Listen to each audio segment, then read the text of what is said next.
Alright, double tonguing, triple tonguing. If this is something that you struggle with in your playing, then this hopefully is the video for you. The reason I'm making this video is not because I'm the world's best double tonguer. Believe me, I am not the world's best double tonguer. It is something that took me about 20 years to finally figure out, and that is 20 years of frustration that you don't need to go through. I'm going to break down what worked and what didn't work, and at the end of the video I'll show you some exercises that I really love. Let's go.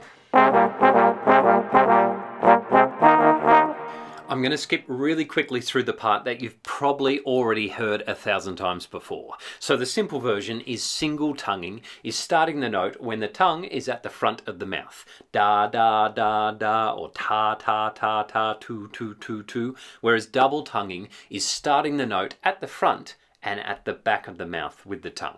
So taka, taka, taka, tuku, tuku, tuku, daga, daga, daga, daga, da. And the idea is that by double tonguing, you can tongue twice as fast as you can single tongue, because the tongue is just going the same distance. So da, da, da, da, daga, daga, da, da, da, da, da, daga, daga, da.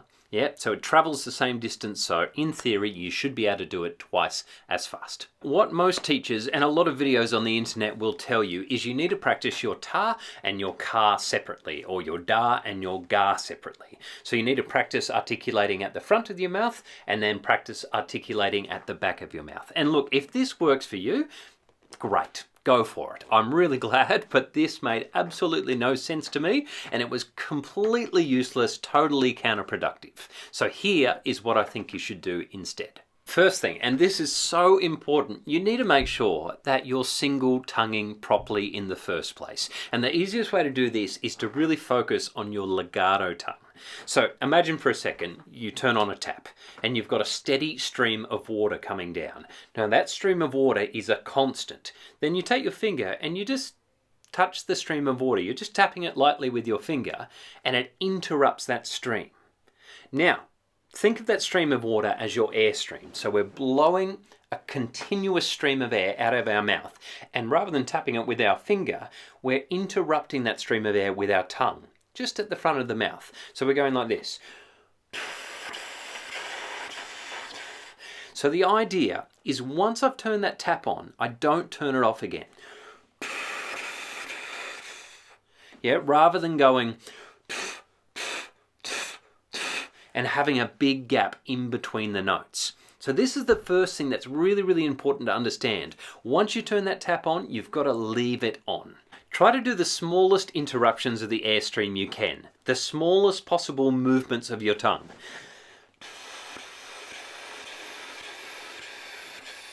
And whatever you do, don't stop that airflow. Remember, once that tap is on, you leave it on. Alright, so try single tonguing that way on your instrument. Just pick any note that's comfortable for you.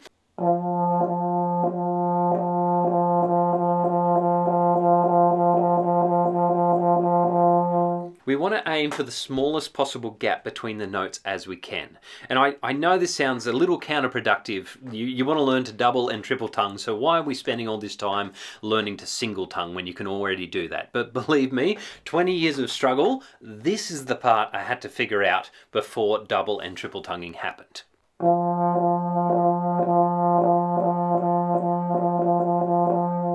Slow is smooth, smooth is fast. Once you're comfortable with this idea, then we try to add the second syllable, but we focus on making it as smooth as we can. Now, it doesn't matter whether you say taka taka or tuku tuku or daga daga. Personally, particularly for making it smooth, I find daga daga daga daga da works really, really well. So the first thing, just try it into your hand.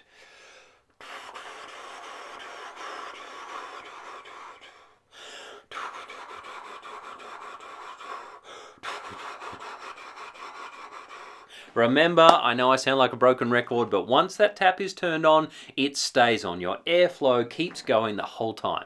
Now, try it on the mouthpiece. And again, no big gaps in the sound. We want to hear that sound going the whole time.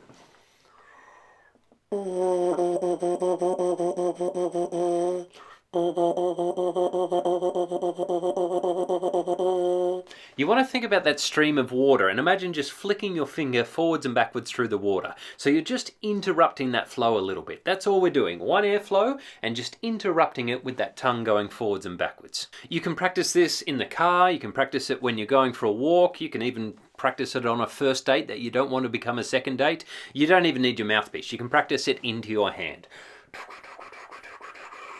Next step is to grab your instrument and relax. Just take it easy. I remember being 14 and trying to learn to double tongue on the trumpet, and I was so tense and I was working so hard going t k t k t k, and just these awful kind of staccato notes were coming out, and I was working really hard and getting absolutely nowhere, and I convinced myself that it's just something that I wasn't able to do. But it's absolutely wrong. If you can say dugga dugga dug, you can double tongue. So grab your instrument, chill, stay nice and relaxed, take a big breath, and focus on being as smooth as you can.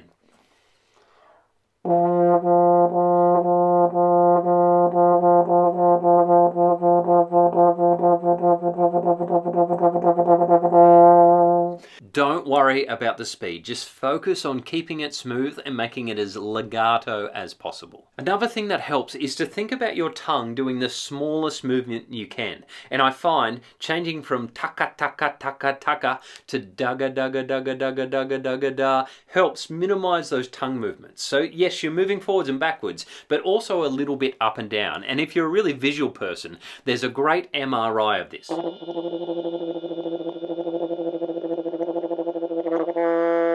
I'll link the full video in the description below. Moving on quickly to triple tonguing. Exactly the same concept. Forget about staccato, smoothness is the key here. Now there's two different articulation patterns that people use. One is a forward back with the tongue, a da da ga, and another one is a forward back forward, like da ga da. And I found that a lot of the really good triple tonguers use da da ga, so two forward and one back. Personally, I use da ga da da ga da da ga da da, so forward back forward. And it's taken me 20 years to learn how to triple tongue, and I'm not starting again now. So I'll stick with that one, but whatever works for you.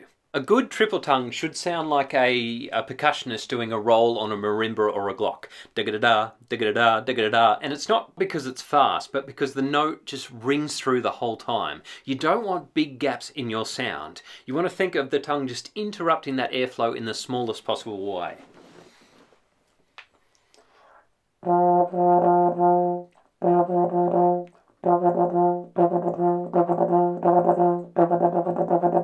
Learn multiple tonguing in this way and I promise you'll have an easier time of it. Focus on being smooth. Once you've got it smooth, you'll get it fast. And also, once you've got it smooth, if you need to make it more staccato, that's much easier than trying to make it more legato. Last little tip from me, if you're having trouble keeping that airflow supported, if you're losing a little bit of water pressure from your tap, one thing you can do is crescendo through any double and triple tonguing that you have to do. Think of turning the tap on more from start to finish. You don't have to do it like this forever, but that will get you into the habit of blowing the air through your double or triple tonguing passage. As promised, here are a couple of exercises that I really like. Links are down in the description. Thank you for watching. I really hope that you found this video useful, and if you're struggling with your double or triple tonguing, that it helps you out in the future. My thanks to the patrons for making each and every one of these videos possible and for supporting this channel. If you want to support this channel too, you can head on over to patreon.com/KyleRaftery. That's me. Thanks again, and here is a couple of my favorite exercises. First one is a double tonguing exercise using the major scale, and you can pick any major scale that you want. We're doing 5 notes on each note of the scale. I'll do this one in E flat major.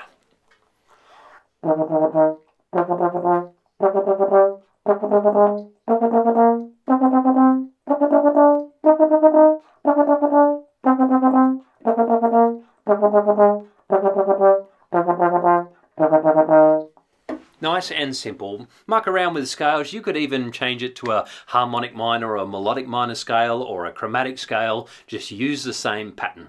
The second double tonguing exercise that I really like is just starting on our concert B flat, and we're going dugga dugga dugga dugga dugga dugga da, dugga dugga dugga dugga dugga dugga da.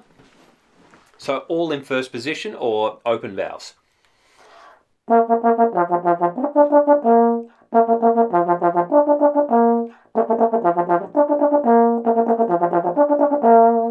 then from there, you just work your way down chromatically. So second position.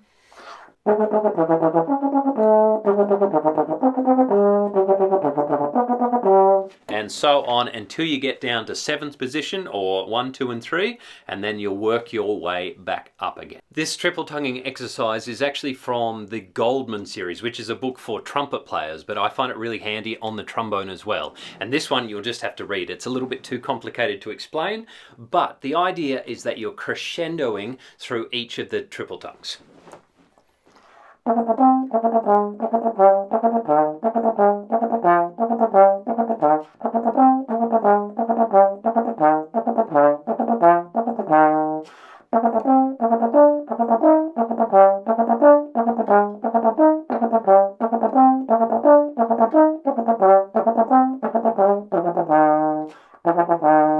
And the last little triple tonguing exercise that I really like is one that I made up called the cavatine, because I've made it up to work on the cavatine. So we're starting on an F above concert B flat, coming down to the B flat, up to the D, and down to the F below. So it's da-ga-da-da, da-ga-da-da, da-ga-da-da, da-ga-da-da. It'll be better if I just play it for you. So all on first position.